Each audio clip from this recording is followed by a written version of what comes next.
Hello, hello mga kabida-bida. Eto na naman ako. Charot, samahan nyo ako sa A Day in My Life. So ayan, nagbibihis ako. Nagbihis ako ng una. Kaya lang yung una kong damit na nabili, hindi ko nagustuhan. So, nagpalit ako ng ibang t-shirt, ng ibang damit. So, naka-short lang ako. Kunwari lang yun. Charot. Tapos ngayon, pupunta tayo sa activities ng alaga ko.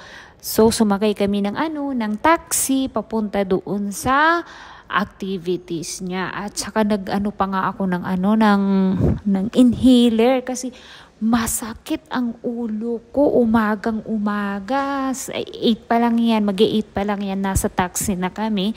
Kasi siya, may mga taxi talaga na sa loob ng may mga sasakyan, na sa loob ng sasakyan, parang mabaho na ewan. Hindi sinasabing maarte ako, meron ganon.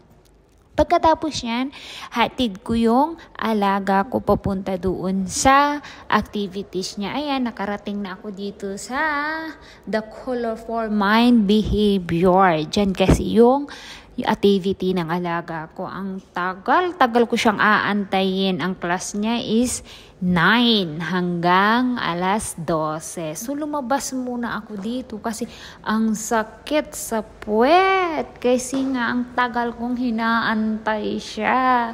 At saka, wala dyan mga mall. Parang private siya. Parang mga bahay-bahay. Wala siya talaga siyang mall na pwede mong pamasyalan or liwaliw ka lang muna doon sa mall. Wala dyan. So, labas lang ako ng building. Tapos, hindi na, dyan lang ako. So, ayan na nga, lumabas na yung alaga ko. Tinabunan ko lang yung mukha niya kasi bawal ipakita ang mukha niya. Pagalitan tayo ni Amo. Charat! So, nagsasapatos na siya dyan. At uuwi kami, kakain kami ng lunch kasi hindi pa siya kumakain. Sabi nga niya sa akin paglabas, kain daw na kami. Sabi ko, sige, antayin mo lang kay magbubook ako ng taxi. Pauwi, hindi man siya pauwi. Kakain kami sa Clementi. Doon kami kakain. So, nagbook muna ako ng taxi hanggang nakarating kami doon sa Hawker. At ayan na nga, yan ang mga order namin na 2. Charat. Kay gutom, nagutin din ang inay. Kaya ganyan. At pagkatapos namin kumain, ayan, dinala ko naman siya papunta sa doktor. Kasi may siya, yung paa niya kasi parang may nagbabalat, parang may alipunga, parang ganun. May punjay, sabi ng amo ko. So, dinala ko muna siya sa clinic. Anuhan ko siya, dinala. So, sobrang busy talaga ang life ko. Diyos ko naman. Kaya ko pa ba, Charot? So, wala namang gagawa sa kanya, kung di ako lang mismo. So, sarap-sarap ang buhay ko, di ba? Charot. Sobrang pagod na pagod ako.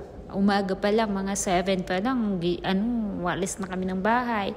So, ayan, pinadoktor ko siya kasi, kasi makakati daw yung paa niya, kaya ayan. So, pagkatapos niyang i-check up, binigyan siya ng gamot at pag-uwi namin, nag-aya pa siya pa talaga ng mag-swimming. Diyos ko, walang kapaguran ako, pagod na. Saray! Bye-bye guys, yun lang po, A Day in My Life. See you again sa next vlog.